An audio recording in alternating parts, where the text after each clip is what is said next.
Cancer can be a really lonely journey, and that's why support, particularly from other cancer patients, is crucial. Hi, I'm EJ, a fellow cancer survivor, and today we'll be taking you beyond the treatment. We'll be talking to Dave from Blue Brothers community. No, that was brilliant. And we'll be talking to the girls from my own personal WhatsApp cancer support group. So I'd love for us to share what we've all found really helpful during cancer recovery.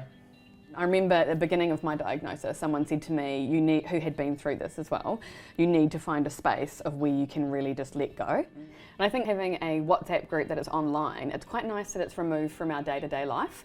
So that's a space that's just for us, just for each other. So we do share a lot of, funny things and nice things, and then we do share all the hard stuff too. When you meet other women that know exactly where you are and how you are at that time, that sense of understanding is so powerful, because your family's watching you go through this, your loved ones are watching you go through this, and you don't want to burden them with your worries or feeling like, oh God, I'm worried I'm not going to make it, or the fear of recurrence. And so having a space with each other means that we can do that with a deeper understanding, I think, of people that haven't been through it. So true, and I found it so powerful for that reason.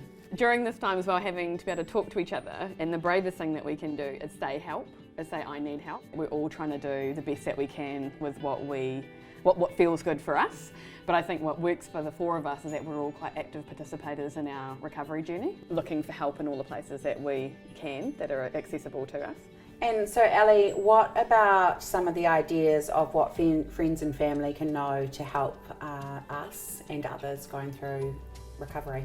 Well, I found a lot of support during my active treatment, but it definitely felt like I've kind of dropped off a cliff. Now I look good and I'm fine and my hair's growing back, but actually you still want people to check on you and check that you're still surviving and you're doing okay.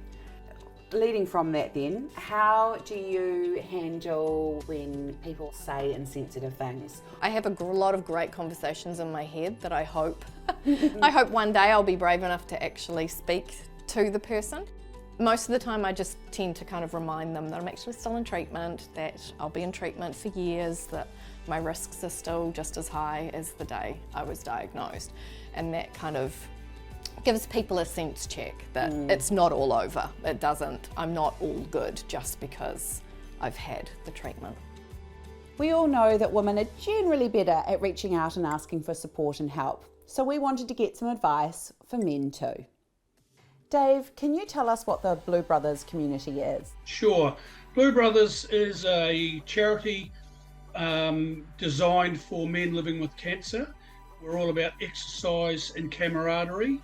Both of those are equally as important. So on a weekly basis at our currently 6 different classes, men come along, do some exercise and then have a coffee afterwards and share with each other. Sometimes a little, sometimes a lot on where they're at. And then the key to that is they find out that they're actually not alone. Why is support for men going through cancer so important? Men aren't very good at sharing.